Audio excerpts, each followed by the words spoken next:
ദൈവ നാമത്തിന് മഹത്വം ഉണ്ടാകട്ടെ. ശാരീരികമായി നിങ്ങളുടെ നടുവിലായിരിക്കുന്നില്ല എങ്കിലും ഈ ഒരു പ്ലാറ്റ്ഫോമിലൂടെ മാറ്റമില്ലാത്ത കർത്താവിൻ്റെ വചനവുമായി നിൽപ്പാൻ കർത്താവ് ഒരു അവസരം തന്നതോർത്ത് ഞാൻ എൻ്റെ ദൈവത്തിന് സ്തോത്രം ചെയ്യുന്നു. അതിലേക്കായി എന്നെ ക്ഷണിച്ച പ്രിയപ്പെട്ട ജോൺ പിയോഗീസ് അച്ഛനോടും എന്നെ ക്ഷണിക്കുകയും ഇത് കോർഡിനേറ്റ് ചെയ്യുകയും ചെയ്ത എൻ്റെ പ്രിയ സഹോദരൻ ബെന്നി പരിമണത്തോടുമുള്ള നന്ദി ഞാൻ സമയത്ത് അറിയിക്കട്ടെ. ശ്രീ ബെന്നി പരിമണം വളരെ കുഞ്ഞായിരിക്കുന്ന കാലം മുതൽ ഞങ്ങളുടെ ഭവനത്തിൽ നടക്കുന്ന മീറ്റിങ്ങിൽ അദ്ദേഹത്തിന്റെ പിതാവുമായി കടന്നു വരുന്നത് ഞാൻ ഇപ്പോഴും ഓർത്ത് ദൈവത്തെ സ്തുതിക്കുക. അതിനുശേഷം ഷിക്കാഗോയിലായിരിക്കുന്ന സമയം ഞാൻ ഇതുപോലൊരു പാഷൻ വീക്കില് ഡാനിയൽ തോമസ് അച്ഛന് ഷിക്കാഗോ മർത്തോമാപ്പള്ളിയുടെ വികാരിയായിരിക്കുമ്പോൾ എന്നെ ക്ഷണിച്ച് അവിടെ വന്നതും ഞാൻ ഓർക്കുന്നു. ആ ദിവസങ്ങളൊക്കെ ലഭിച്ച കൂട്ടായ്മ. അതിനുശേഷം പല പ്രാവശ്യവും അമേരിക്കയുടെ പ്രദേശത്ത് വരുമ്പോഴൊക്കെയും പ്രിയദാസനുമായി ഒരുമിച്ച് ലഭിച്ച കൂട്ടായ്മ ഓർത്ത് ദൈവത്തിന് സ്തോത്രം ചെയ്യുന്നു.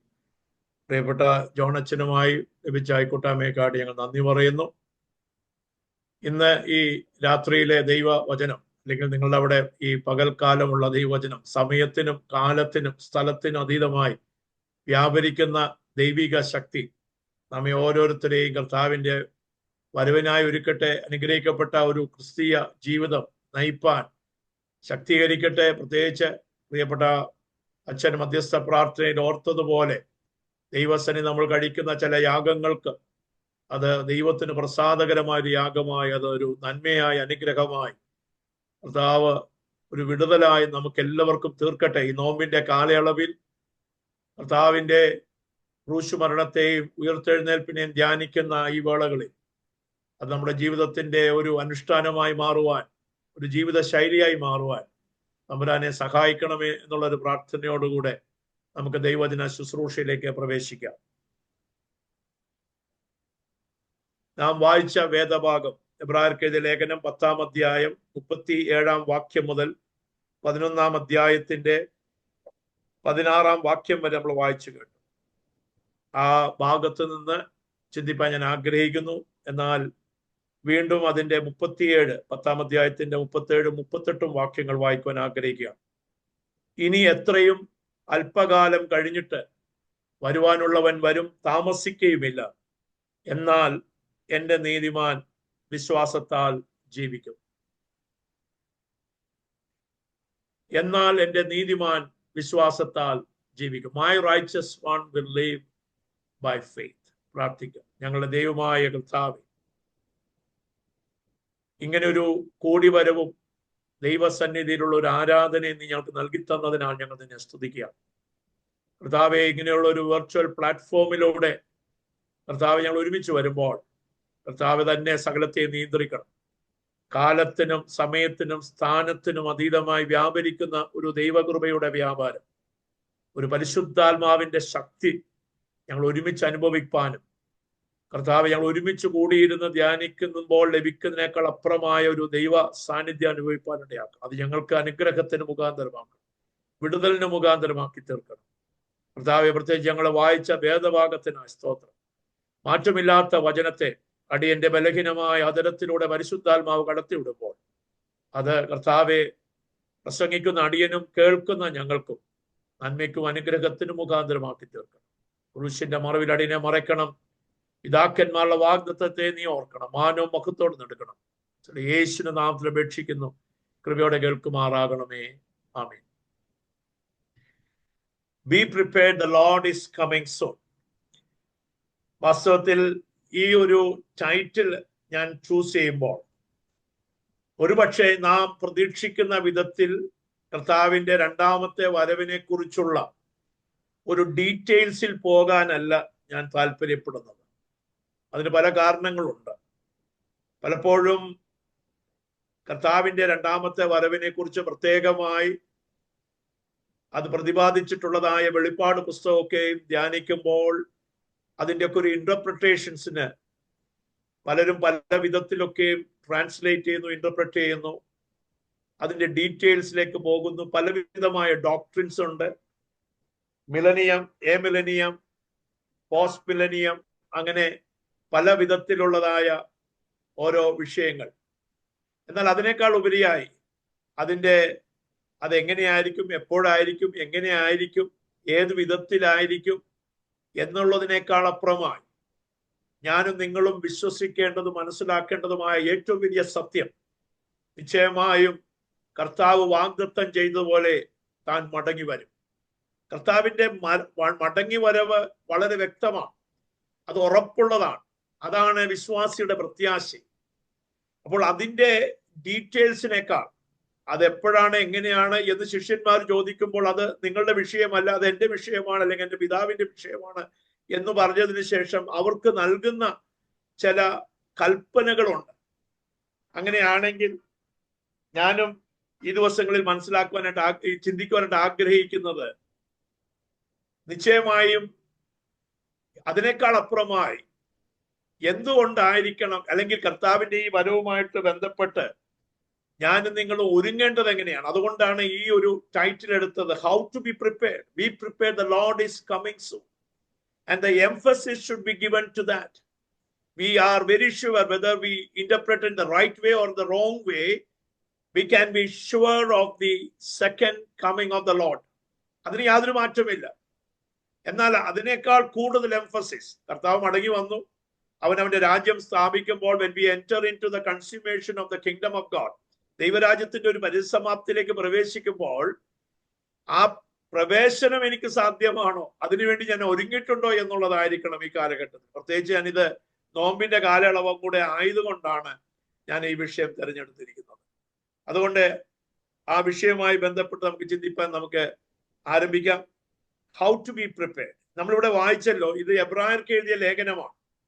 എബ്രായർക്ക് എഴുതിയ ലേഖനം എന്ന് പറയുമ്പോൾ, യഹൂദ മതത്തിൽ നിന്ന് ക്രിസ്തീയ വിശ്വാസം സ്വീകരിച്ചത് നിമിത്തം പീഡകളിലൂടെ, വലിയ ട്രയൽസ്, വലിയ ടോർച്ചറിങ്ങിലൂടെ കടന്നുപോയതായ പെർസിക്യൂട്ടഡ് സഭയോട് കൊടുക്കുന്ന, അവരെ ബലപ്പെടുത്തുന്ന ഒരു വേദഭാഗമാണ് നമ്മളിപ്പോൾ വായിച്ചത്. ഇപ്പോൾ നമ്മൾ വായിച്ച വേദഭാഗത്തിന്റെ മുൻപുള്ള ചില വാക്യങ്ങൾ നമ്മൾ വായിക്കുമ്പോൾ, എന്നാൽ അതിന്റെ 32ാമത്തെ വാക്യം, എന്നാൽ നിങ്ങൾ പ്രകാശനം ലഭിച്ച ശേഷം നിന്ദകളാലും പീഡകളാലും കൂത്തുകാഴ്ചയായി ഭവിച്ചു, ആ വക അനുഭവിക്കുന്നവർക്ക് കൂട്ടാളിയായി തീർന്നും, ഇങ്ങനെ കഷ്ടങ്ങളാൽ വളരെ പോരാട്ടം കഴിച്ച പൂർവകാലം ഓർത്തുകൊള്ളുവേ.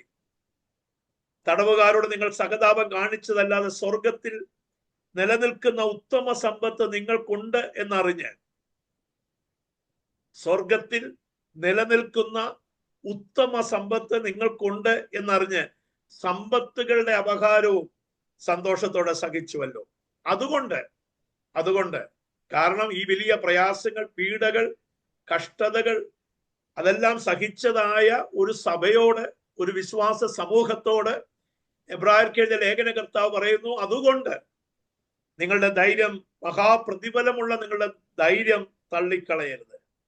ദൈവേഷ്ടം ചെയ്ത് വാഗ്ദത്തം പ്രാപിപ്പാൻ സഹിഷ്ണുത നിങ്ങൾക്ക് ആവശ്യം. ഒരു എൻഡ്യൂറൻസിനെ കുറിച്ചാണ് പറഞ്ഞത്. For you have need of endurance, so that when you have done the will of God, you may receive what is promised.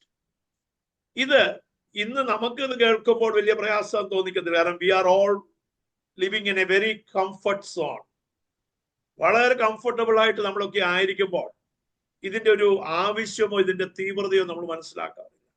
എന്നാൽ സുവിശേഷത്തിന് വേണ്ടി, പ്രത്യേകിച്ച് എബ്രായർക്ക് ലേഖനത്തിൽ ഞാൻ പറഞ്ഞതുപോലെ, വിശ്വാസത്തിന് വേണ്ടി ജീവൻ തന്നെ ബലിയായി കൊടുക്കേണ്ടി വന്ന ഒരു സമൂഹത്തോട് പറയുകയാണ്, ഇതെല്ലാം സഹിക്കുന്നത് നല്ലതാണ്. കാരണം it's worth enduring, it's worth suffering. നമുക്ക് ലഭിക്കുവാൻ പോകുന്ന നിത്യതയുടെ ഘനം ഓർക്കുമ്പോൾ ഈ കാലത്തിലെ കഷ്ടങ്ങൾ സാരമില്ലെന്നെണ്ണാൻ കഴിയും. പൗലോസ് അപ്പോസ്തലൻ കൊരിന്ത്യർ സഭയ്ക്ക് എഴുതുമ്പോൾ ഇത് തന്നെയാണ് പറഞ്ഞത്, നൊടി നേരത്തേക്കുള്ള ഞങ്ങളുടെ ലഘുവായ കഷ്ടം അത്യന്തം അനവധിയായ തേജസ്സിന്റെ ഘനം, നിത്യഘനം ഞങ്ങൾക്ക് ലഭിക്കുവാൻ ഹേതുവാകുന്നു. അതുകൊണ്ട് കാണുന്നതിനെയല്ല ഞങ്ങൾ നോക്കിക്കൊണ്ടിരിക്കുന്നത്, കാണാത്തതിനെത്ര, കാണുന്നത് താൽക്കാലികം, കാണാത്തത് നിത്യം. അതുകൊണ്ട് തന്നെയാണ് അപ്പോസ്തലനായ പൗലോസ് വീണ്ടും ഫിലിപ്പിയർക്ക് എഴുതിയ ലേഖനം 4-ാം അധ്യായത്തിന്റെ 5-6 വാക്യങ്ങൾ നമ്മൾ വായിക്കുമ്പോൾ, കർത്താവ് വരുവാൻ അടുത്തിരിക്കുന്നു. ഒന്നിനെക്കുറിച്ചും വിചാരപ്പെടരുത്. എല്ലാറ്റിലും പ്രാർത്ഥനയാലും അപേക്ഷയാലും നിങ്ങളുടെ ആവശ്യങ്ങളെ സ്തോത്രത്തോട് ദൈവത്തോട് അറിയിക്കത്രേ വേണ്ടത്. അപ്പോൾ സകല ബുദ്ധിയെ കവിയുന്ന ദൈവിക സമാധാനം. ചുരുക്കി പറഞ്ഞാൽ കർത്താവിന്റെ വരവ് നമുക്ക് തരുന്നത് വലിയൊരു പ്രത്യാശയാണ്. ഇതിനപ്പുറത്തേക്കൊരു ജീവിതമുണ്ട്. അതുകൊണ്ട് ഈ വരവിനെ നോക്കി പാർക്കുമ്പോൾ, കർത്താവിന്റെ വരവ് ആസന്നമെന്ന് പറയുമ്പോൾ ഞാനും നിങ്ങളും എങ്ങനെയാണ് ജീവിക്കേണ്ടത്? 3 കാര്യങ്ങൾ ഈ എബ്രായർക്ക് ലേഖനം 11 അധ്യായത്തെ ആസ്പദമാക്കി പറഞ്ഞ് അവസാനിപ്പിക്കാൻ ആഗ്രഹിക്കുക. ഒന്ന്, എ ലൈഫ് ഓഫ് ഫെയ്ത്ത്. ഒരു വിശ്വാസ ജീവിതത്തിന് വേണ്ടി ഒരുങ്ങണം. We need to be prepared for a life of faith. വിശ്വാസ ജീവിതം. ഇവിടെ പറഞ്ഞല്ലോ, ഇനിയും എത്രയും അല്പകാലം കഴിഞ്ഞിട്ട് വരുവാനുള്ളവൻ വരും, താമസിക്കുകയുമില്ല. എന്നാൽ എൻ്റെ നീതിമാൻ വിശ്വാസത്താൽ ജീവിക്കും. My righteous one will live by faith. അതുകൊണ്ട് ഇവിടെ പറയുകയാണ്, ദൈവജനത്തോട്, സഭയോട് പറയുകയാണ്, നമ്മളെ വരമേൽപ്പിച്ച ഉത്തരവാദിത്വം എന്ന് ചോദിച്ചാൽ we need to lead a life of faith. ഒരു വിശ്വാസ ജീവിതമാണ്. ഇവിടെ ഈ എൻ്റെ നീതിമാൻ വിശ്വാസത്താൽ ജീവിക്കുക, അല്ലെങ്കിൽ my righteous one will live by faith എന്നുള്ളത് വേദപുസ്തകത്തിൽ എബ്രായർക്ക് ലേഖനത്തിൽ കൂടാതെ തന്നെ ഏതാണ്ട് 3 ഭാഗങ്ങളിൽ രേഖപ്പെടുത്തുന്നുണ്ട്. ഹബക്കൂക്ക് പ്രവാചകന്റെ പുസ്തകം 2-ാം അധ്യായത്തിന്റെ 4-ാമത്തെ വാക്യം, അപ്പോസ്തലനായ പൗലോസ് റോമർക്ക് എഴുതിയ ലേഖനം 1:17, ഗലാത്യർക്ക് എഴുതിയ ലേഖനം 3:11. ഇങ്ങനെ 4 ഭാഗത്ത് ഒരേ വാക്യം ആവർത്തിച്ചു പറയുകയാണ്. അപ്പോൾ അതിന്റെ ഒരു പ്രാധാന്യം ഞാൻ നിങ്ങൾ മനസ്സിലാക്കണം. But the just shall live by faith. My righteous one will live by faith. നീതിമാന്റെ ജീവിതം ഒരു വിശ്വാസ ജീവിതമാണ്. A life of faith. എന്താണ് വിശ്വാസ ജീവിതം? ഞാൻ പറഞ്ഞല്ലോ, ഈ വേദപുസ്തകത്തിൽ ഉടനീളം വിശ്വാസ ജീവിതത്തെ കുറിച്ച് പറഞ്ഞു. എന്നാൽ ഞാൻ ഈ എബ്രായർക്ക് ലേഖനത്തിൽ തന്നെ നിന്നുകൊണ്ട് ചില കാര്യങ്ങൾ ചിന്തിപ്പാനായിട്ട് ആഗ്രഹിക്കുകയാണ്. We need to lead a life of faith. And what does it mean to live a life of faith? എന്താണ് വിശ്വാസത്തിൽ ജീവിക്കുക എന്ന് പറഞ്ഞാൽ അതിന്റെ അർത്ഥം എന്താണ്? നീതിമാന്റെ ജീവിതം വിശ്വാസ ജീവിതമാണ്. ഇവിടെ പറഞ്ഞിട്ടില്ല നീതിമാൻ തന്റെ ബാങ്ക് ബാലൻസ് കൊണ്ട് ജീവിക്കുമെന്നോ, തന്റെ കൃഷി കൊണ്ട് ജീവിക്കുമെന്നോ, ബിസിനസ് കൊണ്ട് ജീവിക്കുമെന്നോ, കുഞ്ഞുങ്ങളെ കൊണ്ട് ജീവിക്കുമോ എന്നൊന്നും പറഞ്ഞിട്ടില്ല. എൻ്റെ നീതിമാൻ വിശ്വാസത്താൽ ജീവിക്കും. അതിന് വലിയൊരു ആഴമുണ്ട്. അത് ഇന്ന് മാത്രമല്ല, ഇനി ഒരാഴ്ചയിരുന്ന് പറഞ്ഞാലും ആ ആഴം മനസ്സിലാക്കാൻ പ്രയാസമാണ്. അതുകൊണ്ട് എബ്രായർക്ക് ലേഖനകർത്താവ് മനോഹരമായിട്ട് ഈ 11-ാം അധ്യായത്തിൽ പറയുന്നത് തന്നെ ഹോൾ ഓഫ് ഫെയ്ത്ത് നമ്മൾ അറിയപ്പെടുന്നത്. കാരണം അനേക വീരന്മാരുടെ ജീവിതത്തെ കോർത്തിണക്കിക്കൊണ്ട് പറയുകയാണ്, ദിസ് ഈസ് ഗോഡ് ഫെയ്ത്ത്. ഇതാണ് വിശ്വാസം. അതിന്റെ തുടക്കം മുതലിങ്ങനെ ഓരോ പഴയ നിയമത്തിൽ ഹാബേലിനെ മുതൽ തുടങ്ങി താഴോട്ട് ഇങ്ങനെ പറയുകയാണ്. പഴയ നിയമ വിശ്വാസ വീരന്മാരുടെ ഒരു പട്ടിക അവിടെ നിരത്തുകയാണ്. എന്നിട്ട് പറയുകയാണ്, ഇതാണ് വിശ്വാസം. അതിന്റെ 3-ാമത്തെ വാക്യം തന്നെ നമ്മൾ വായിക്കുന്നു, ഈ കാണുന്ന ലോകത്തിന് ദൃശ്യമായതില്ല കാരണം എന്ന് വരുമാറ് ലോകം ദൈവത്തിന്റെ വചനത്താൽ നിർമ്മിക്കപ്പെട്ടു എന്ന് നാം വിശ്വാസത്താൽ അറിയുന്നു. അപ്പോൾ ഫെയ്ത്ത് ആരംഭിക്കുന്ന എവിടെയാണെന്ന് ചോദിച്ചാൽ, വിശ്വാസം ആരംഭിക്കുന്നത് തന്നെ സൃഷ്ടിപ്പിലാണ്. By faith we know that the whole universe was created by God. അതിന്റെ അർത്ഥം എന്താണ്? Faith is to believe that God is my creator and he has a plan for my life. എന്താണ് വിശ്വാസത്തിന്റെ അടിസ്ഥാനം? വിശ്വാസ ജീവിതത്തിന്റെ അടിസ്ഥാനം. ഞാൻ കേൾക്കുന്ന ദൈവജനം, ഇത് ഞാൻ പറയുന്നത് നമുക്ക് ആർക്കും അറിയാത്ത കാര്യങ്ങളല്ല. പക്ഷെ ആ അറിവിനെ നമ്മുടെ ഈ ബോധ മനസ്സിൽ നിന്ന് നമ്മുടെ ഹൃദയത്തിലേക്കൊന്ന് ഏറ്റെടുക്കണം. ദൈവമാണ് എന്നെ നിങ്ങളെ സൃഷ്ടിച്ചതെങ്കിൽ ദൈവത്തിന് നമ്മെക്കുറിച്ചൊരു പദ്ധതി ഉണ്ട് എന്നുള്ളതാണ്. ആ ദൈവിക പദ്ധതിക്ക് നമ്മെ തന്നെ ഒന്ന് ഏൽപ്പിച്ചു കൊടുക്കുന്ന ജീവിതത്തിന്റെ പേരാണ് വിശ്വാസ ജീവിതം. നമ്മൾ ഇപ്പോൾ അല്പം വായിച്ചതാണ്, ദൈവേഷ്ടം ചെയ്ത് വാഗ്ദത്തം പ്രാപിക്കണം. ദൈവേഷ്ടം ചെയ്ത് വാഗ്ദത്തം പ്രാപിക്കണം. കാരണം God has a plan for us. ഞാൻ ഒത്തിരി യാത്ര ചെയ്യുന്നൊരു മനുഷ്യനാണ്. ബെന്നി പറഞ്ഞതുപോലെ തന്നെ. അതുകൊണ്ട് തന്നെ പലപ്പോഴും പലരും കോമൺ ആയിട്ട് ചോദിക്കുന്ന ഒരു ചോദ്യമാണ്, ഏതാണ് which is the best place you have ever visited in your ministry? ഞാൻ പല കാര്യങ്ങളൊക്കെയും പറയുമെങ്കിലും എപ്പോഴും അവസാനിപ്പിക്കുന്ന അതിന്റെ മറുപടി ഇങ്ങനെയാണ് അവസാനിപ്പിക്കാറുള്ളത്: the best place is to be at the centre of God's will. ദൈവഹിതത്തിന്റെ മധ്യത്തിലായിരിക്കുന്നതാണ് എപ്പോഴും ഒരു ഏറ്റവും നല്ല സ്ഥലം എന്ന് പറയുന്നത്. ഇവിടെ ഈ ദാവീദ് പറയുന്നുണ്ട്, ഞാൻ എൻ്റെ അമ്മയുടെ ഉദരത്തിൽ പിണ്ണാകാരമായിരുന്നപ്പോൾ നിന്റെ കണ്ണെന്നെ കണ്ടു. നിയമിക്കപ്പെട്ട നാളിൽ ഒന്നുമില്ലാതിരുന്നപ്പോൾ അത് നിന്റെ പുസ്തകത്തിൽ രേഖപ്പെടുത്തി. 139-ാം സങ്കീർത്തനം. When I was just an embryo in my mother's womb, your eyes have seen me. ആലോചിച്ച് നോക്കണം, നമ്മുടെ മാതാപിതാക്കൾ കാണുന്നതിന് മുമ്പ്, നമ്മെ പേർ ചൊല്ലി വിളിക്കുന്നതിന് മുമ്പ് തമ്പുരാൻ നമ്മെ കണ്ടു എന്നുള്ളതാണ്. And all the days ordained for me have been written in your book even before one of them came to me. അതിന്റെ ആടം അറിയാമോ? എന്നെയും നിങ്ങളെയും ഈ ഭൂമിയിൽ അവതരിപ്പിക്കുന്നതിന് മുൻപ് സ്വർഗം നമ്മെക്കുറിച്ചൊരു മനോഹരമായ ഒരു പദ്ധതി തയ്യാറാക്കിയിട്ടുണ്ട്. ഇന്ന് ഞാനും നിങ്ങളും കടന്നു പോകുന്ന അനേക വിഷയങ്ങൾക്ക് വേണ്ടിയൊക്കെ പ്രാർത്ഥിച്ചല്ലോ. രോഗികൾക്ക് വേണ്ടി പ്രാർത്ഥിച്ചു, അത്ഭുത സൗഖ്യത്തിന് വേണ്ടി പ്രാർത്ഥിച്ചു. പക്ഷെ ഒരു കാര്യം ഞാനും നിങ്ങളും ഓർക്കണം, നമ്മെക്കുറിച്ച് മനോഹരമായ ഒരു പദ്ധതി തമ്പുരാൻ തയ്യാറാക്കിയിട്ടുണ്ട്. ആ പദ്ധതി എന്താണ് എന്ന് ചോദിക്കുമ്പോൾ എന്നെയും നിങ്ങളെയും ഈ നിത്യതയിൽ കൊണ്ടെത്തിക്കുന്ന ഒരു പദ്ധതിയാണത്. ആ നിത്യതയുടെ യാത്രയിൽ പലപ്പോഴും പ്രശ്നങ്ങളും പ്രതിസന്ധികളും വന്നാലും ആത്യന്തികമായി തമ്പുരാൻ നമ്മെക്കുറിച്ചൊരു പദ്ധതി ഉണ്ട്. അത് ഇവിടം കൊണ്ട് അവസാനിക്കുന്ന പദ്ധതിയല്ല എന്നുള്ളതാണ് അതിന്റെ ഏറ്റവും മനോഹരമായിട്ടുള്ള കാര്യം. അതുകൊണ്ട് യെരമ്യാ പ്രവാചകനോട് ദൈവം പറഞ്ഞിട്ടുണ്ട്. യെരമ്യാ പ്രവാചകനെ വിളിക്കുമ്പോൾ അതിന്റെ 1-ാം അധ്യായത്തിൽ പറയാണ്, യെരമ്യാവേ, ഞാൻ നിന്നെ, I knew you before I formed you. ഞാൻ നിന്നെ മെനയുന്നതിന് മുൻപ് തന്നെ നിന്നെ അറിഞ്ഞു. എന്നാൽ അങ്ങനെ ഒരു അറിവോടുകൂടിയാണ് തമ്പുരാൻ നമ്മെ സൃഷ്ടിക്കുന്നത്. അതിൽ ഏറ്റവും മനോഹരമായ ഒരു കാര്യം, I have appointed you as a prophet to many nations. ആരോടാ പറയുന്നത്? യെരമ്യാവിനോട് പറയുകയാണ്, യെരമ്യാവേ, നീ നിന്റെ അമ്മയുടെ ഉദരത്തിൽ വെറും പിണ്ണാകാരമായിരുന്നപ്പോൾ അവിടെ വെച്ച് ഞാൻ നിന്നെ അപ്പോയിന്റ് ചെയ്തു. I have appointed you as a prophet.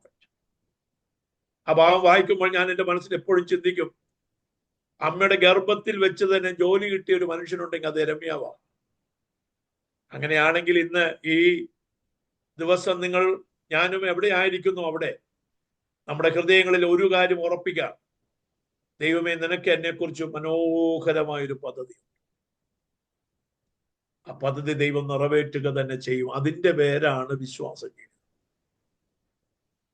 God has a greater plan for us and he is able to fulfill his plan for our lives. നമ്മുടെ ജീവിതത്തെക്കുറിച്ചുള്ള ദൈവത്തിന്റെ പദ്ധതി ദൈവം നിറവേറ്റുക തന്നെ ചെയ്യും, അതിന് യാതൊരു സംശയമില്ല. ആ ഒരു ഭാഗം വായിച്ച് അവിടെ പിന്നീട് താഴോട്ട് പല കാര്യങ്ങളുണ്ട്, അത് ഞാൻ പിന്നീട് പറയുന്നതായിരിക്കും. എന്നാൽ ആ 11-ാം അധ്യായത്തിന്റെ, എബ്രായർക്ക് ലേഖനം 11-ാം അധ്യായത്തിന്റെ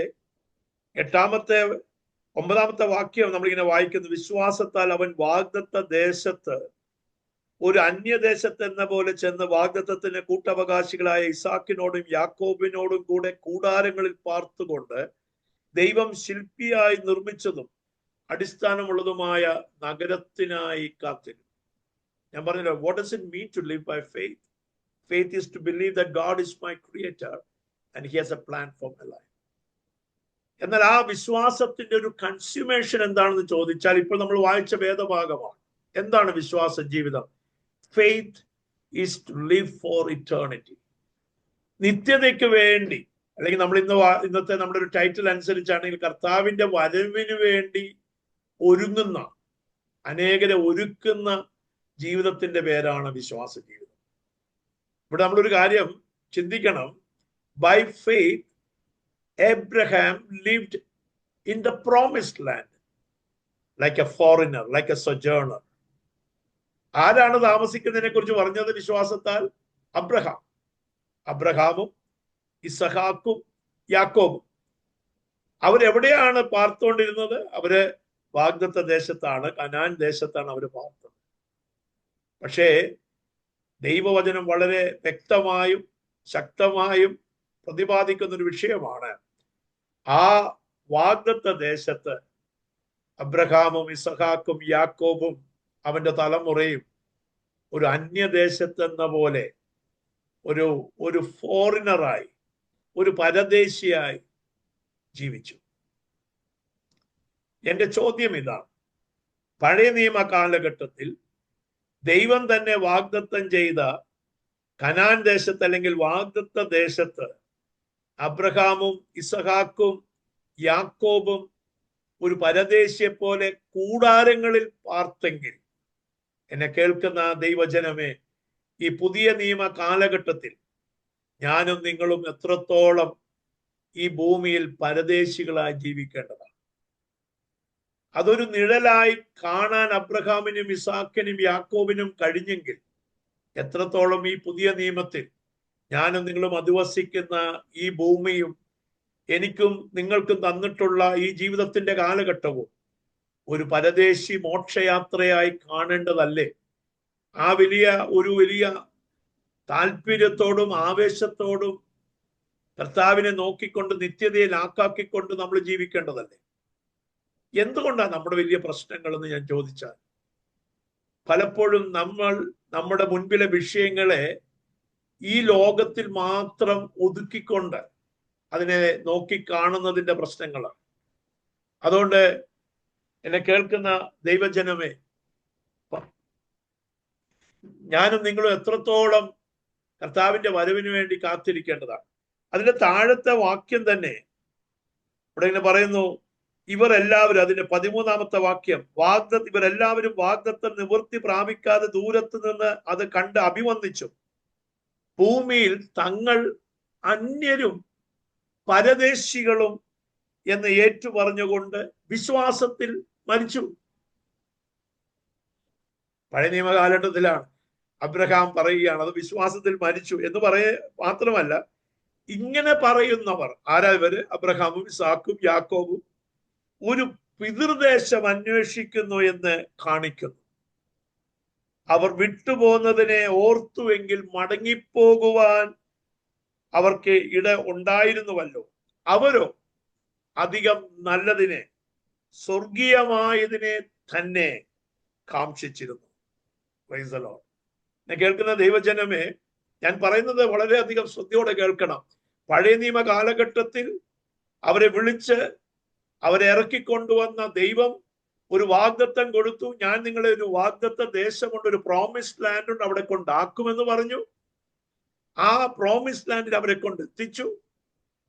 അതിനുശേഷം അവിടെ അവർ പാർത്തപ്പോഴും അവർക്ക് മനസ്സിലായി ഇതല്ല അവരുടെ ഫൈനൽ ഡെസ്റ്റിനേഷൻ, ഇതൊരു നിഴൽ മാത്രമാണ്.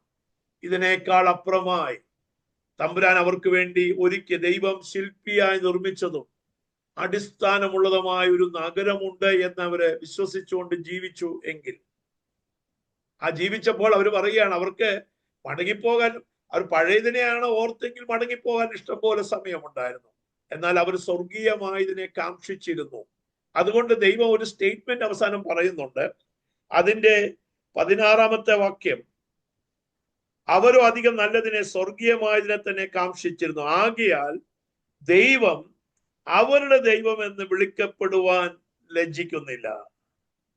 ഇത് മനോഹരമാണ്. Therefore God is not ashamed to be called their God, for he has prepared for them a city.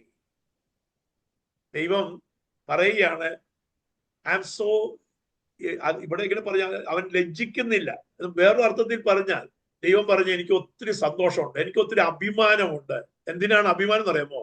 ഞാൻ അബ്രഹാമിന്റെ ദൈവം, കേട്ടോ, ഞാൻ ഇസഹാക്കിന്റെ ദൈവമാണ്, ഞാൻ യാക്കോബിന്റെ ദൈവമാണ്. കാരണം ഞാൻ അവർക്ക് കൊടുത്ത വാഗ്ദത്തത്തിന്റെ ആ ഒരു നിവൃത്തി, അതിന്റെ ആ ഒരു ഫുൾനെസ്, അതൊന്ന് മനസ്സിലാക്കുവാൻ, അതൊന്ന് കോംപ്രിഹെൻഡ് ചെയ്യുവാൻ, അതിനുവേണ്ടി ഒരുങ്ങുവാൻ, അതിനുവേണ്ടി മരിക്കുവാൻ, അല്ലെങ്കിൽ അതിനുവേണ്ടി ജീവിക്കുവാൻ അവർ മടി കാണിച്ചില്ല എന്നുള്ളതാണ്. ഇതിന്റെ പേരാണ് വിശ്വാസ ജീവിതം. എന്നെ കേൾക്കുന്ന ദൈവജനമേ, നമ്മളൊക്കെയും we are all worried about, നമ്മളീ പറഞ്ഞ പോലെ നമ്മുടെ ഈ ഡേ ടു ഡേ അഫയേഴ്സിലൊക്കെ നമ്മൾ കാണുന്ന പല വിഷയങ്ങളെ കുറിച്ചൊക്കെ നമ്മൾ ഭാരപ്പെടുകയാണ്. നമ്മൾ എവിടെ ആയിരുന്നാലും ഈ ഭാരങ്ങളില്ലാത്ത, ആവശ്യങ്ങളില്ലാത്ത, പ്രയാസങ്ങളില്ലാത്ത ജീവിതമില്ല, ഇല്ലേ? എന്നാൽ അതിന്റെ നടുവിൽ നമ്മൾ മുൻപോട്ട് വഴി നടത്തുന്നത് ദൈവത്തിന്റെ വലിയൊരു കൃപയായിരിക്കണം. ദൈവത്തിന്റെ ഈ വലിയ കർത്താവ് ഇവിടം കൊണ്ട് അവസാനിക്കുന്നല്ല എൻ്റെ ജീവിതം, ഇതിനപ്പുറത്തേക്ക് ഒരു ജീവിതമുണ്ട്. അതുകൊണ്ടാണ് ഞാൻ അല്പം മുമ്പ് പൗലോസ് അപ്പോസ്തലൻ ഫിലിപ്പിയർക്ക് എഴുതിയ ലേഖനത്തിൽ പറഞ്ഞതുപോലെ നമ്മൾ ഡു നോട്ട് ബി ആങ്ഷ്യസ്, കർത്താവ് വരുവാൻ അടുത്തിരിക്കുന്നു എന്ന് പറഞ്ഞിട്ടാണ് തുടങ്ങുന്നത്. ഫിലിപ്പിയ ലേഖനം 4:5-6 പറയുന്നത് കർത്താവ് വരുവാൻ, the Lord is near, so do not be anxious about anything. ഒന്നിനെ കുറിച്ചും വിചാരപ്പെടണം, കാരണം കർത്താവ് വരാൻ സമയമായി, നമ്മൾ അതിനുവേണ്ടി ഒരുങ്ങുകയാണ് എന്നുള്ളതായ വലിയ ഒരു അനുഭവം. ഞാൻ മുൻപോട്ട് പോകട്ടെ, കാരണം നമുക്ക് അധികം സമയമില്ല. How to be prepared for the coming of the Lord. കർത്താവിന്റെ വരവിന് വേണ്ടി എങ്ങനെ ഒരുങ്ങണം എന്ന് ചോദിച്ചാൽ, ഒന്ന് ഞാൻ പറഞ്ഞല്ലോ, നമ്മൾ വായിച്ചു, ഇനി എത്രയും അല്പകാലം കഴിഞ്ഞിട്ട് വരുവാനുള്ളവൻ വരും, താമസിക്കുകയില്ല. പക്ഷേ നീതിമാൻ എന്ത് ചെയ്യണം? വിശ്വാസത്താൽ ജീവിക്കണം. So A life of faith. We need to live a life of faith. രണ്ട്, a life of worship. ഒരു ആരാധന ജീവിതം നയിക്കണം. ഇവിടെ 11-ാം അധ്യായത്തിന്റെ 4-ാമത്തെ വാക്യം നമ്മളിങ്ങനെ വായിക്കുന്നു, വിശ്വാസത്താൽ ഹാബേൽ ദൈവത്തിന് കൈന്റേതിൽ ഉത്തമമായ യാഗം കഴിച്ചു, അതിനാൽ അവന് നീതിമാൻ എന്ന സാക്ഷ്യം ലഭിച്ചു. ദൈവം അവന്റെ വഴിപാടിന് സാക്ഷ്യം കൽപ്പിച്ചു. മരിച്ച ശേഷവും അവൻ വിശ്വാസത്താൽ സംസാരിച്ചുകൊണ്ടിരിക്കുന്നു. അപ്പൊ നമ്മളെ മനസ്സിലാക്കേണ്ട ഒരു കാര്യം, നമ്മുടെ ജീവിതം തന്നെ ഒരു ആരാധനയായി മാറും. നമ്മുടെ ജീവിതം ഒരു ആരാധനയായിട്ട് മാറും. നമ്മുടെ മറ്റൊരു പ്രശ്നം ഞാൻ പറഞ്ഞുതരാം. നമ്മള് ഈ പലതിനെ എങ്ങനെ ഇന്റർപ്രറ്റ് ചെയ്യണം നമുക്ക് അറിയത്തില്ല. We don't know how to define certain vocabularies, both in the secular world as well as in the sacred world. ഒരു കാര്യം നമ്മള് എങ്ങനെയാണ് ദൈവവചനത്തിന്റെ അടിസ്ഥാനത്തിൽ ഇതിനെ ഒന്ന് വിശകലനം ചെയ്യേണ്ടത്, ഓരോ വിഷയങ്ങളും. നമ്മൾ ഈ നമ്മൾ വിശ്വാസികളാന്ന് പറഞ്ഞാൽ ലോക മനുഷ്യനെ പോലെയാണ് ചിന്തിക്കുന്നത്, പ്രവർത്തിക്കുന്നത്, ജീവിക്കുന്നത്. അവിടെയാണ് വിഷയം. അപ്പൊ വിശ്വാസത്താലുള്ള ജീവിതം എന്ന് പറയുമ്പോൾ അതിന് വലിയൊരു ബ്രോഡർ ആയിട്ടുള്ളതായ ഒരു ജീവിത ശൈലിയെ കുറിച്ചാണ് അവിടെ പ്രതിപാദിക്കുന്നത്. ഞാൻ പറഞ്ഞല്ലോ, രണ്ട്, വിശ്വാസ ജീവിതം മാത്രമല്ല, കർത്താവിന്റെ വരവിന് വേണ്ടി ഒരുങ്ങണമെങ്കിൽ എന്റെയും നിങ്ങളുടെ ജീവിതം ഒരു ആരാധന ജീവിതമായിരിക്കും. ഇവിടെ നമ്മൾ വായിക്കുന്നു, by faith Abel offered to God a better sacrifice than Cain did. എന്താണ് ആരാധന? അത് നമ്മൾ മനസ്സിലാക്കണം. അപ്പോൾ അതിന് സിമിലർ ആയിട്ട് ഞാൻ പറഞ്ഞല്ലോ, എബ്രായർക്ക് ലേഖനം എഴുതിയതുപോലെ തന്നെ അതുപോലെ തന്നെ ഒരു സിമിലർ ആയിട്ട് വെളിപ്പാട് പുസ്തകത്തിൽ നമ്മൾ വായിക്കുകയാണ്. 4-ാം അധ്യായത്തിൽ, അനന്തരം സ്വർഗത്തിൽ ഒരു വാതിൽ തുറന്നിരിക്കുന്നത് ഞാൻ കണ്ടു. കാഹളനാദം പോലെ എന്നോട് സംസാരിച്ച കേട്ട ആദ്യത്തെ ശബ്ദനോട്, ഇവിടെ കയറി വരിക, മേലാൽ സംഭവിപ്പാനുള്ളത് ഞാൻ നിനക്ക് കാണിച്ചു തരാമെന്ന് പറഞ്ഞു. ഉടനെ ഞാൻ ആത്മവിവശനായി സ്വർഗത്തിൽ ഒരു സിംഹാസനം വെച്ചിരിക്കുന്ന സിംഹാസനത്തിൽ ഒരുവൻ ഇരിക്കുന്നതും കണ്ടു. അപ്പോൾ ഇവിടെ നമ്മൾ വായിക്കുന്നത്, ഇവിടെ യോഹന്നാൻ പത്മോസ് ദ്വീപിൽ കടക്കുന്ന ഒരു കാഴ്ചയെക്കുറിച്ചാണ് പറഞ്ഞിരിക്കുന്നത്. പത്മോസ് ദ്വീപിൽ യോഹന്നാൻ കിടക്കുന്ന സമയം, അവൻ വളരെ പീഡിപ്പിക്കപ്പെട്ട സമയം, ആ സമയത്ത് വളരെയധികം പ്രയാസത്തോടുകൂടെ ഡൊമീഷ്യൻ ചക്രവർത്തി തൻ്റെ ബിംബം വെച്ച് എല്ലാവരോടും തന്നെ ആരാധിക്കണമെന്ന് കൽപ്പിക്കുന്ന വാർത്ത യോഹന്നാൻ കേട്ടപ്പോൾ വളരെ വിഷമത്തോടുകൂടി ഇരിക്കുന്ന സമയത്ത് ആത്മവിവശതയിൽ ദൈവം തന്റെ ദാസന് ഒരു ദർശനം കൊടുക്കുകയാണ്. ആ ദർശനത്തിൽ ദൈവം യോഹന്നാനോട് പറയുകയാണ്, ഇവിടെ കയറി വരിക, മേലാൽ സംഭവിപ്പാനുള്ളത് ഞാൻ നിനക്ക് കാണിച്ചു തരാമെന്ന് യോഹന്നാനോട് പറയുകയാണ്. അങ്ങനെ യോഹന്നാൻ ഒരു വലിയൊരു കാഴ്ച കാണുകയാണ്. ആ കാഴ്ച എന്താണ്? ഒരു ആരാധനയുടെ കാഴ്ചയാണ് യോഹന്നാൻ കാണുന്നത്. അപ്പോൾ വളരെ സിമിലർ ആയിട്ടുള്ള ഒരു സിറ്റുവേഷൻ വെളിപ്പാട് പുസ്തകത്തിൽ യോഹന്നാൻ കാണുകയാണ്. പ്രതിസന്ധിയിലായിരിക്കുന്ന, കഷ്ടതയിലായിരിക്കുന്ന, സുവിശേഷം നിമിത്തം ഏറ്റവും വലിയ വേദനയിലൂടെയും പ്രയാസത്തിലൂടെയും കടന്നു പോകുന്ന തൻ്റെ ശിഷ്യനോട്, അരുമ ശിഷ്യനോട് കർത്താവ് പറയുകയാണ്, കയറി വരിക, കമപ്പ്, മേലാൽ സംഭവിപ്പാനുള്ള ഞാൻ കാണിച്ചു തരാം.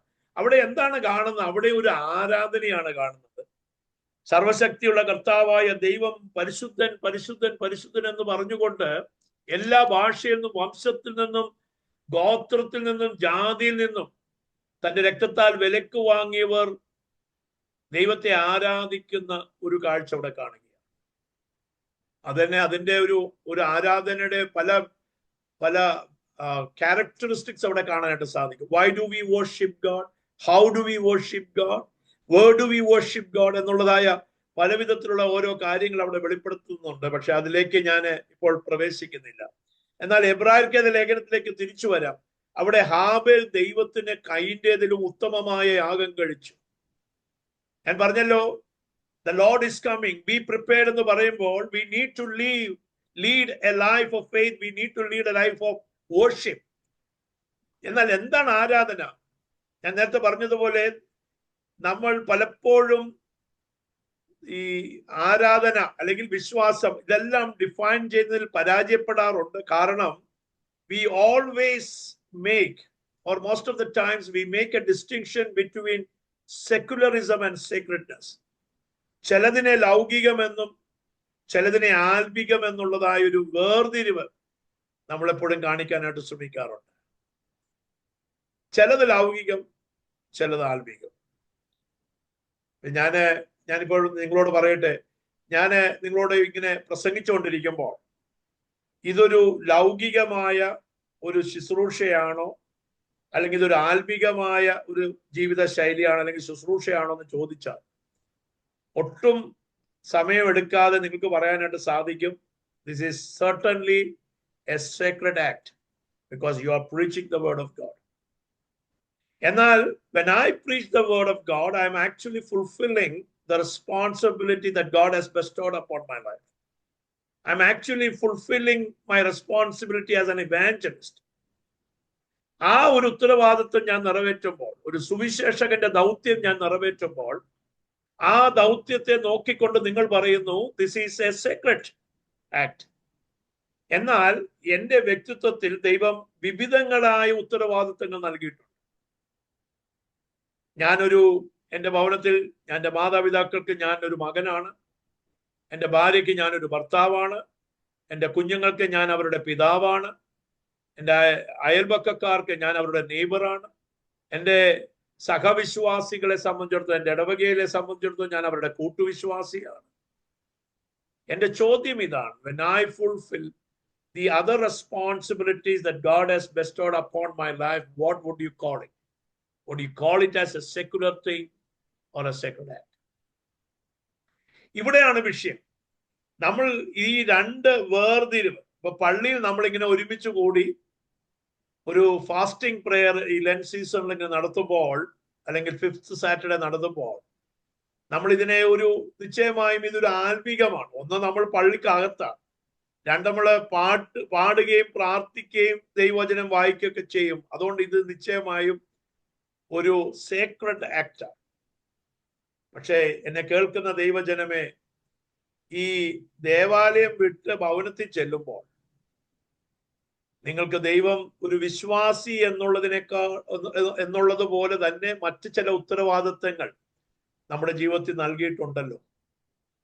ആ ഉത്തരവാദിത്തങ്ങൾ നിറവേറ്റുന്നതിനെ നിങ്ങൾ എന്തു പേര് വിളിക്കും? അത് ലൗകികമെന്ന് വിളിക്കോ, അത് ആത്മികമെന്ന് വിളിക്കോ? When you take care of the need of your spouse, when you raise your children in a godly way, remember all these responsibilities that you fulfill in your life should be considered as a sacred act. ഒരു അനുഗ്രഹിക്കപ്പെട്ട സുവിശേഷ വേലയാണ് ദൈവം നമ്മെ വരമേൽപ്പിച്ചിരിക്കുന്നു എന്നുള്ളതായ ബോധ്യത്തോടുകൂടെ വേണം ദൈവം നമ്മെ വരമേൽപ്പിച്ച ഓരോ ജീവിതവും, ഓരോ ഉത്തരവാദിത്വം ഏറ്റെടുക്കാൻ. ആ ഉത്തരവാദിത്വം നിറവേറ്റുന്നതിന്റെ പേരും കൂടെയാണ് ആരാധന. ഞാൻ പറയുന്ന ഒരു സ്റ്റേറ്റ്മെന്റ് ഉണ്ട്, when you leave a sanctuary after a service, it is not the end of a worship, but it is an extension of a worship. നിങ്ങൾ ഒരു ആരാധന കഴിഞ്ഞ് എന്ന് പറഞ്ഞ് ദേവാലയം വിട്ടു പോകുമ്പോൾ അത് ഒരു ശുശ്രൂഷയുടെ അവസാനമല്ല, മറിച്ച് അതിൻ്റെ ഒരു എക്സ്റ്റൻഷൻ. ഞാൻ ഇനി അത് വേറെ ഒരു വിധത്തിൽ, ഞാൻ എൻ്റെ കാര്യം പറഞ്ഞത് എക്സ്പ്ലെയിൻ ചെയ്തെങ്കിൽ ഞാൻ നിങ്ങളെ വേറൊരു വിധത്തിൽ അതൊന്ന് എക്സ്പ്ലെയിൻ ചെയ്യാനായിട്ട് ശ്രമിക്കാം. സമയത്തിനോട് ഞാൻ നിർത്താം. ഏതാണ്ട് 10 മിനിറ്റ് കൂടി ഞാൻ എടുക്കും. ഞാൻ പറയാനായിട്ട് ശ്രമിക്കുന്നത്, ഇപ്പോൾ ഒരു ലെൻ സീസണില് ഇനി അധികം താമസിയാതെ ഒരു പാഷൻ വീക്കിലേക്ക് ഞാനും നിങ്ങൾ പ്രവേശിക്കുകയാണ്. പകുതി നോമ്പ് കഴിഞ്ഞു. ദൈവം അനുവദിച്ചാൽ മറ്റൊരു വലിയ വെള്ളിയാഴ്ചയെ ധ്യാനിക്കാനായിട്ട് പോകുകയാണ്. ചിലപ്പോഴൊക്കെ നമ്മുടെ സഭയിലെ വലിയ വെള്ളിയാഴ്ചകളില് 7 മൊഴികളെ ആസ്പദമാക്കി ചിന്തിക്കാറുണ്ട്. എന്നെ മിക്കവാറും CSI പള്ളിയിൽ വിളിക്കുന്ന സമയത്ത് എനിക്ക് പറയും 7 മൊഴികളെ കുറിച്ചാണ് പറയേണ്ടത്. അവരെ സംബന്ധിച്ചിടത്തോളം ആ 7 മൊഴികൾ, 7 sayings on the cross, ശ്രദ്ധിച്ചിട്ടുണ്ടോ? നമ്മളെല്ലാം നമുക്കറിയാം ഇല്ലേ? 7 മൊഴികൾ. 7 മൊഴികൾ. These 7 sayings were 7 great proclamations. കർത്താവ് കുരിശിൽ കടന്നപ്പോൾ വിലപിച്ചുകൊണ്ട് കരഞ്ഞ് വല്ലാതെ പ്രയാസപ്പെട്ട് നിലവിളിച്ചു പറഞ്ഞ വാക്കുകളല്ല, മറിച്ച് these were 7 great proclamations about the purpose for which God the Father sent his Son to this world. പിതാവായ ദൈവം പുത്രനായ ക്രിസ്തുവിനെ ഈ ഭൂമിയിൽ അയച്ചതിന്റെ ഉദ്ദേശത്തെ വെളിപ്പെടുത്തുന്ന 7 വലിയ പ്രഖ്യാപനങ്ങളാണ് ഈ 7 മൊഴികൾ. ദൈവത്തിന് സ്തോത്രം.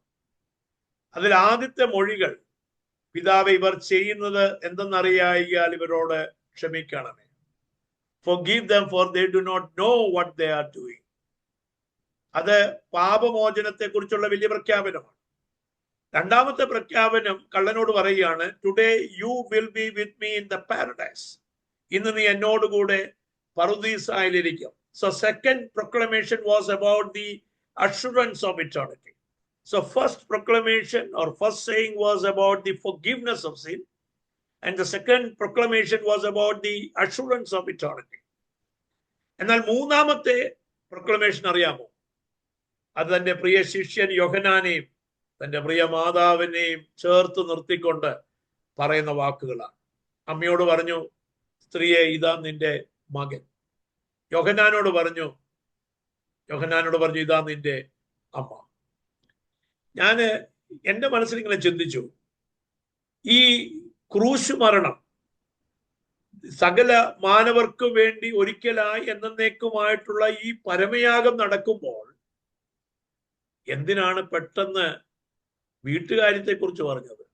അതിനുശേഷം എനിക്ക് ദാഹിക്കുന്നു, എൻ്റെ ആത്മാവിനെ നിന്റെ കരങ്ങളിൽ ഏൽപ്പിക്കുന്നു, എല്ലാം നിവൃത്തിയായി എന്നൊക്കെ പറയുന്ന വലിയ പ്രഖ്യാപനങ്ങളാണ്.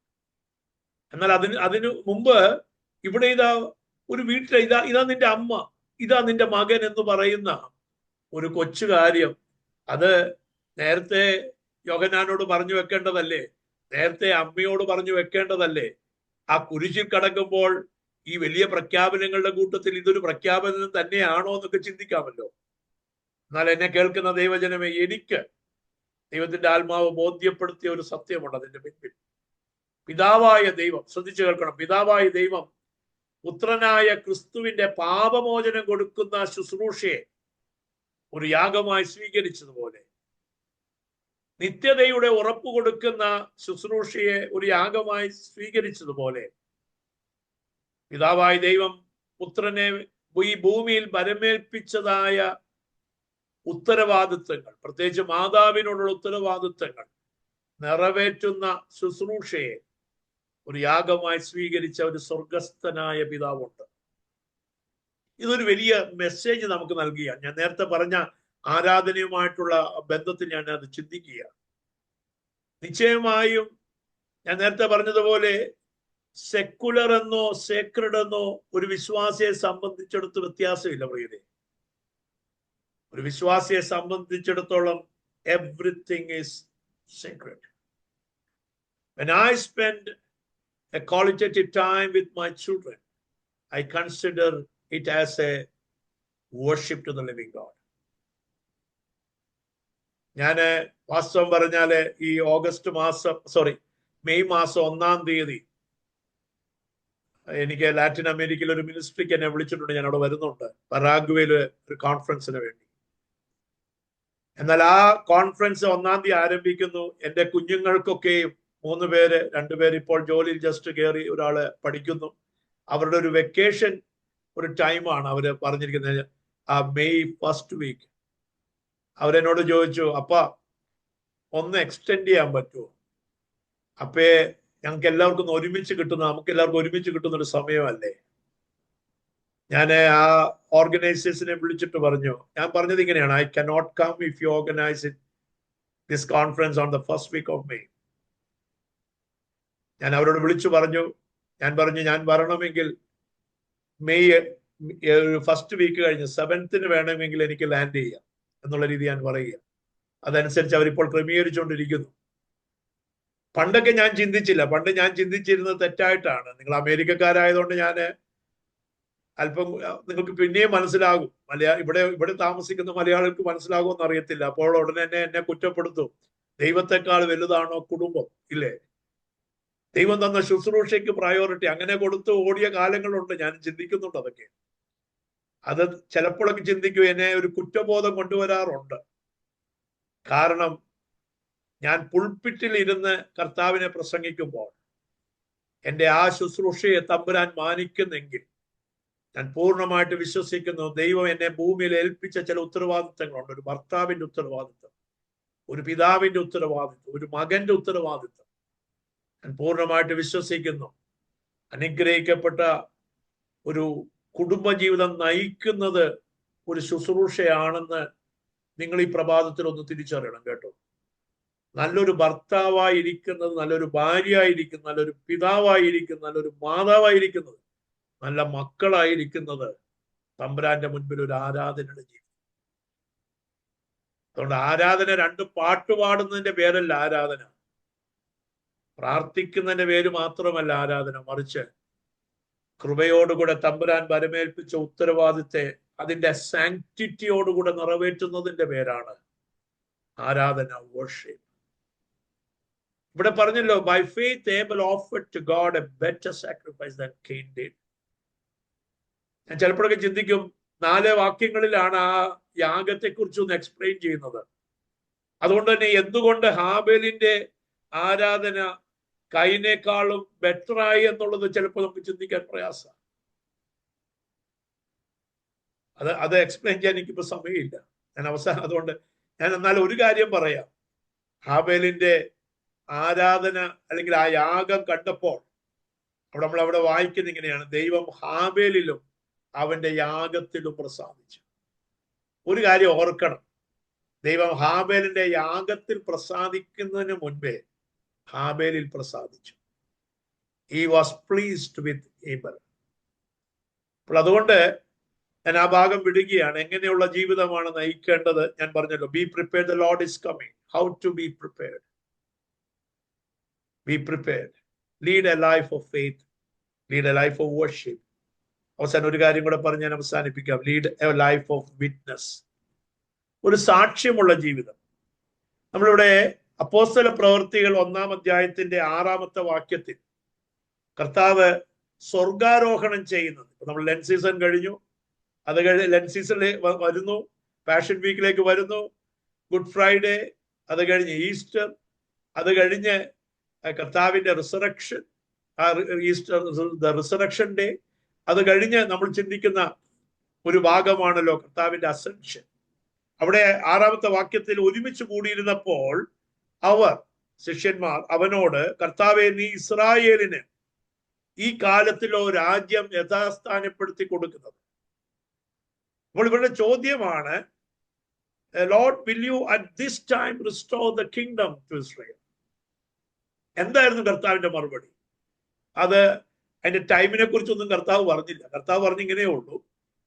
അതിന്റെ 7-ാമത്തെ വാക്യം, ആക്ട്സ് ചാപ്റ്റർ 1 വേഴ്സ് 7, അവൻ അവരോട്, പിതാവ് തന്റെ സ്വന്തം അധികാരത്തിൽ വെച്ചിട്ടുള്ള കാലങ്ങളെയോ സമയങ്ങളെയോ അറിയുന്നത് നിങ്ങൾക്കുള്ളതല്ല. എന്നാൽ നിങ്ങൾക്കുള്ള കാര്യം പറഞ്ഞുതരാം. കാലങ്ങളും സമയങ്ങളും അതൊക്കെ നിങ്ങൾ വിട്ടേക്കെ, അത് പിതാവിന്റെ പരിധിയിൽപ്പെട്ട കാര്യങ്ങളാണ്. എന്നാൽ പരിശുദ്ധാത്മാവ് നിങ്ങളുടെ മേൽ വരുമ്പോൾ നിങ്ങൾ ശക്തി ലഭിച്ചിട്ട് യെരുശലേമിലും യഹൂദയിലും എല്ലായിടത്തും ശമര്യയിലും ഭൂമിയുടെ അറ്റത്തോളവും എന്റെ സാക്ഷികളാകുമെന്ന് പറഞ്ഞു. A life of witness. എങ്ങനെയാണ് ഒരുങ്ങേണ്ടതെന്ന് ചോദിച്ചാൽ പറഞ്ഞല്ലോ, ഇതിനെക്കുറിച്ച് നമ്മൾ എപ്പോഴും പറയും, ഓ ഇനി ആന്റി ക്രൈസ്റ്റ് അത് റഷ്യ ആയിരിക്കാം, പോപ്പ് ആയിരിക്കാം, മുസ്ലിം കൺട്രീസ് ആയിരിക്കാം, ഇന്നാളായിരിക്കാം. ഓരോ കാലഘട്ടത്തിൽ ഇതിന്റെ ചില സൈൻസ് ആൻഡ് സിമ്പിൾസ് ഒക്കെ നമുക്ക് കാണാനായിട്ട് സാധിക്കും. അതിന്റെ ഡേറ്റിനെ കുറിച്ച് തന്നെ പലരും പല രീതിയിൽ, കർത്താവിന് പോലും അറിയത്തില്ല, പിതാവിനെ അറിയത്തുള്ളൂ എന്ന് പറയുമ്പോഴും ആ ഡേറ്റിനെ കുറിച്ച് ഒക്കെ നമ്മളൊക്കെയും പ്രഡിക്റ്റ് ചെയ്യാറുണ്ട്. നമ്മള് ഈ എപ്പോഴെങ്കിലും ആയിക്കൊള്ളട്ടെ, ഞാൻ എപ്പോഴും പറയുന്നൊരു കാര്യമുണ്ട്, ഇനി ഡേറ്റ് അറിഞ്ഞാലും അറിഞ്ഞില്ലെങ്കിലും ഞാൻ ഈ ഭൂമിയിൽ നിന്ന് മാറ്റപ്പെടുമ്പോൾ അതിനൊരു ഡേറ്റ് ഉണ്ടല്ലോ. വാസ്തവത്തിൽ അതിനധികം ഒരു മനുഷ്യന്റെ ആയുസ് 70 ഏറെയാൽ 80, ഞാൻ 100 പിടിക്കുക, 100 വയസ്സെങ്കിലും പിടിക്കുക. ആ 100-ന് അപ്പുറത്തേക്ക് ഏതായാലും കിടക്കത്തില്ല. അത്രയെങ്കിലും നമുക്ക് അറിയാമല്ലോ. അതിനുവേണ്ടി നമ്മൾ ഒരുങ്ങേണ്ടതല്ലേ. അതിന്റെ ഡേറ്റ് അറിഞ്ഞിട്ട് എന്താ, അതിന്റെ സമയം അറിഞ്ഞിട്ട് എന്തിനാ? ദൈവം അതിന്റെ അടയാളങ്ങൾ അതുകൊണ്ടാണ് തന്നിരിക്കുന്നത്. ഇത് കാണുമ്പോൾ നിങ്ങൾ തലപൊക്കി നോക്കണം. ഇത് കാണുമ്പോൾ നിങ്ങൾ ജാഗ്രതരൂപരായിരിക്കണം. ഉണർന്നിരിപ്പി. പലപ്പോഴും നമ്മളോട് കർത്താവ് പറയുന്ന ഒരു വലിയ വിഷയം എന്താന്ന് ചോദിച്ചാൽ, നമ്മൾ ആരും ചതിക്കപ്പെടരുത്, വഞ്ചിക്കപ്പെടരുത്. ഏറ്റവും കൂടുതൽ മത്തായിയുടെ സുവിശേഷം 24-ാം അധ്യായത്തിൽ കർത്താവ് തന്റെ വരവിനെ കുറിച്ചൊക്കെയും ഉള്ളതായ അടയാളങ്ങൾ പറയുമ്പോൾ അതിലെ ഏറ്റവും വലിയ അടയാളമാണ് ഡു നോട്ട് ബി ഡിസീവ്ഡ്, വഞ്ചിക്കപ്പെടാതിരിക്കുന്നത്. So we need to be careful, we need to be watchful. അതുകൊണ്ട് ഉണർന്നിരിക്കണം. പക്ഷെ ശ്രദ്ധിക്കേണ്ടത് ഇതിന്റെ ടൈമും കാര്യങ്ങളല്ല. കർത്താവിന്റെ വരവ് ആസന്നമാണ്, അത് ഉറപ്പാണ്. അല്ലെങ്കിൽ എന്റെ മരണ ദിവസം അതിൽ ഏതെങ്കിലും ഒന്ന് ഉടനെ സംഭവിക്കും, അല്ലെങ്കിൽ അത് ആസന്നമായി കൊണ്ടിരിക്കുകയാണ്. പക്ഷെ എന്നെ പരമേൽപ്പിച്ച കാര്യം എന്താ? When are you going to restore the kingdom to Israel? കർത്താവിന്റെ മറുപടി, അത് നിങ്ങളുടെ വിഷയമല്ല. നിങ്ങളുടെ വിഷയം ഞാൻ പറഞ്ഞു തരാം. പരിശുദ്ധാത്മാവ് നിങ്ങളുടെ മേൽ വരും. When you are filled with the Holy Spirit, so be filled with the Holy Spirit, or otherwise be led by the Holy Spirit. നിന്റെ ഇഷ്ടപ്രകാരം ജീവിക്കേണ്ടതല്ല, പരിശുദ്ധാത്മാവിന്റെ ഇഷ്ടപ്രകാരം. Be led by the Holy Spirit. എന്തിനു വേണ്ടിയിട്ടാ? So that you will become my witnesses. എന്റെ സാക്ഷികളായി തീരാനായിട്ട്. എബ്രായർക്ക് എഴുതിയ ലേഖനം 11-ാം അധ്യായത്തിൽ നമ്മൾ വായിക്കുന്നുണ്ട്, അതിന്റെ 7-ാമത്തെ വാക്യത്തിൽ, by faith when Noah warned about the things that are unseen in holy fear, he built an ark to save his family. വിശ്വാസത്താൽ നോഹ അതുവരെയും കാണാത്തവയെ കുറിച്ച് അരുളപ്പാടുണ്ടായിട്ട് ഭയഭക്തി കൊണ്ട് തന്റെ കുടുംബത്തിന്റെ രക്ഷയ്ക്കായി ഒരു പെട്ടകം തീർത്തു. ആലോചിച്ച് നോക്കണം. വിശ്വാസത്തിന്റെ മറ്റൊരു തലത്തെ കുറിച്ച് പറയുകയാണ്. എന്താണ് വിശ്വാസം എന്ന് ഞാൻ പറയുമ്പോൾ പറയും, faith is to participate in the mission of God. ദൈവത്തിന്റെ പദ്ധതിയിൽ പങ്കുകാരായി തീരുന്നതിന്റെ പേരാണ് വിശ്വാസം. അതുകൊണ്ട് തന്നെ കേൾക്കുന്ന ദൈവജനമേ, ഒരു ലൈഫ് ഓഫ് വിറ്റ്നസ്. മത്തായിയുടെ സുവിശേഷം 24-ാം അധ്യായത്തിൽ ഞാൻ പറഞ്ഞതുപോലെ കർത്താവിന്റെ വരവിനെ കുറിച്ച് പറയുമ്പോൾ അവിടെ ഒരു കാര്യം പറഞ്ഞിട്ടുണ്ട്. This gospel of the kingdom will be proclaimed throughout the whole world as a testimony to all nations, and then the end will come. രാജ്യത്തിന്റെ സുവിശേഷം എല്ലാ ജാതികളോടും പ്രഘോഷിക്കപ്പെടണം. അപ്പോൾ അവസാനം വരും. അപ്പോൾ അവസാനത്തിന് മുൻപ് ദൈവം തന്റെ സഭയെ, വിശ്വാസ സമൂഹത്തെ വരമേൽപ്പിച്ചിരിക്കുന്ന ഒരു വലിയ ദൗത്യമാണ് ബി മൈ വിറ്റ്നസസ്, എന്റെ സാക്ഷികളാകണം. അതുകൊണ്ട് കർത്താവിന്റെ വരവ് ആസന്നമാണ്. അതിനുവേണ്ടി ഞാൻ നിങ്ങൾ ഒരുങ്ങുമ്പോൾ ഓർത്തിരിക്കണം, ഒരു വിശ്വാസ ജീവിതം നയിപ്പാൻ, ഒരു ആരാധന ജീവിതം നയിപ്പാൻ, ഒരു സാക്ഷ്യ ജീവിതം നയിപ്പാൻ ദൈവമേ നീ എന്നെ സഹായിക്കണമേ. ഒരു കാര്യം മാത്രം പറഞ്ഞ് ഞാൻ അവസാനിപ്പിക്കുക. വർഷങ്ങൾക്ക് മുൻപ് 1999 ബാരിപ്പാട എന്ന ഗ്രാമത്തിൽ ഗ്രഹാം സ്റ്റെയിൻസും അദ്ദേഹത്തിന്റെ 2 ആൺമക്കളും കൊല്ലപ്പെട്ടതായ ഒരു ചരിത്രം നമുക്ക് ഓർമ്മയിലുണ്ടായിരിക്കാം. ആ സമയത്ത് ഞാൻ ടോർച്ച് ഫോർ ക്രൈസ്റ്റ് എന്ന് പറഞ്ഞ സംഘടനയിൽ പ്രവർത്തിക്കുക. അതിന്റെ നേതൃത്വത്തിലുണ്ടായിരുന്ന ഡോക്ടർ പി ജോബ് എന്നോട് ആവശ്യപ്പെട്ടു, ഒറീസയിലെ ബാരിപ്പാടയിൽ പോയി ആ സ്ത്രീയെ, ഗ്രഹാം സ്റ്റെയിൻസിന്റെ വിധവയായ ഭാര്യയായ ഗ്ലാഡിസിനെ പോയി കാണണം. ഞാൻ പോയി കണ്ടു. ഈ മരണം, ഈ കൊലപാതകം അല്ലെങ്കിൽ ഈ ട്രാജഡി നടന്നതിന് ശേഷം ഏതാണ്ട് 2-3 ആഴ്ച കഴിഞ്ഞിട്ടാണ് ഞാൻ കാണുന്നത്. എങ്ങനെ ആ ധീര വനിതയെ ഫേസ് ചെയ്യുമെന്നുള്ള ഒരു വലിയ ഭാരത്തോടുകൂടെ ഞാൻ അവിടെ ചെന്നു. ഞാൻ ആ കോളിംഗ് ബെൽ അമർത്തിയപ്പോൾ ഈ സ്ത്രീ പുഞ്ചിരിയോടുകൂടെ വാതിൽ തുറന്ന് പ്രൈസ് ദി ലോർഡ് എന്ന് പറഞ്ഞു. ഞങ്ങൾ തമ്മിൽ ഒരു കമ്മ്യൂണിക്കേഷൻ ആരംഭിച്ചപ്പോൾ എൻ്റെ ആദ്യത്തെ ചോദ്യം ഇതാണ്, sister, how did you overcome this tragedy? അതിൻ്റെ മറുപടി ഇങ്ങനെയായിരുന്നു, dear brother, you asked me A wrong question. This is not A tragedy, but this is A privilege.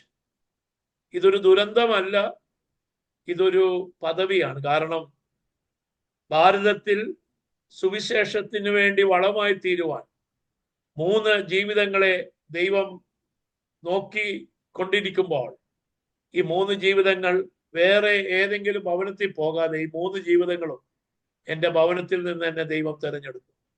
അതുകൊണ്ട് ഇതൊരു ദുരന്തമല്ല, ഇതൊരു പദവിയാണ്. അതിനുശേഷം അന്നത്തെ ഫ്യൂണറൽ നടന്ന സംഭവത്തെക്കുറിച്ച് എന്നോട് അവിടുത്തെ ഒരു സ്റ്റാഫ് ഇങ്ങനെ പറഞ്ഞു, സഹോദര, നിങ്ങൾ ഇവിടെ ഉണ്ടായിരിക്കണമായിരുന്നു. ഒരു വിശ്വാസത്തിന്റെ വലിയ പ്രഖ്യാപനം എന്ന് ഞങ്ങൾ എല്ലാവരും കണ്ടു. ഞാൻ ചോദിച്ചു, എന്ത് സംഭവിച്ചു? അദ്ദേഹം പറഞ്ഞു, 3 കോഫിൻസ് അവിടെ വെച്ചിട്ടുണ്ട്. ശവപ്പെട്ടികൾ മാത്രമേ ഉള്ളൂ.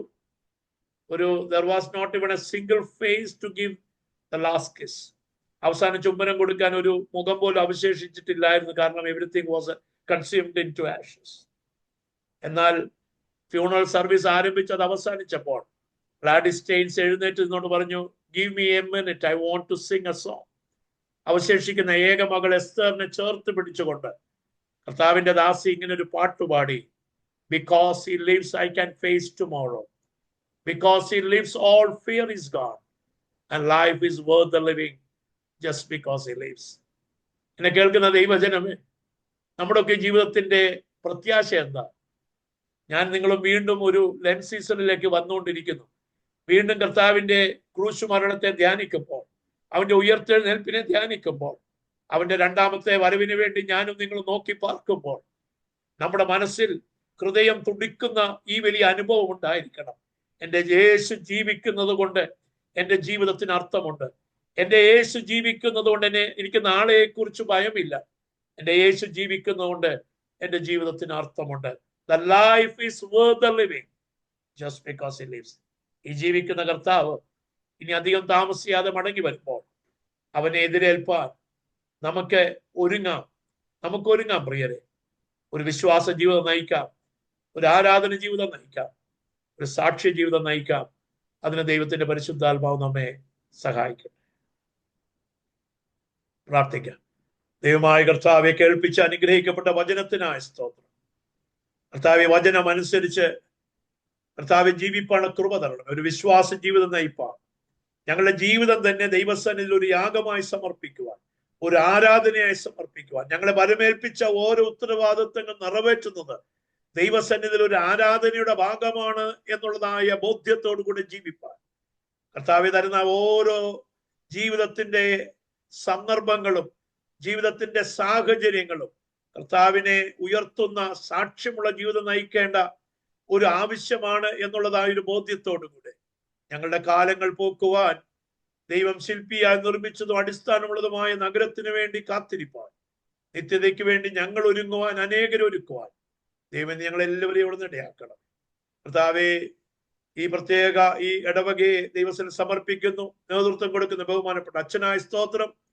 കർത്താവെ, നിന്റെ മക്കളുടെ കൂടിവരവൊക്കെയും ദൈവരാജ്യത്തിന്റെ അഭിവൃദ്ധിക്കും അവരുടെ എല്ലാവരുടെയും ജീവിതത്തിന്റെ നിത്യതയ്ക്കുള്ള ഒരുക്കത്തിന് മുഖാന്തരമാക്കി തീർക്കണമെന്ന് ഞങ്ങൾക്കായി ജീവൻ വെച്ച യേശുവിന്റെ നാമത്തിൽ അപേക്ഷിക്കുന്നു. കൃപയോടെ കേൾക്കുമാറാകണമേ. ആമേൻ.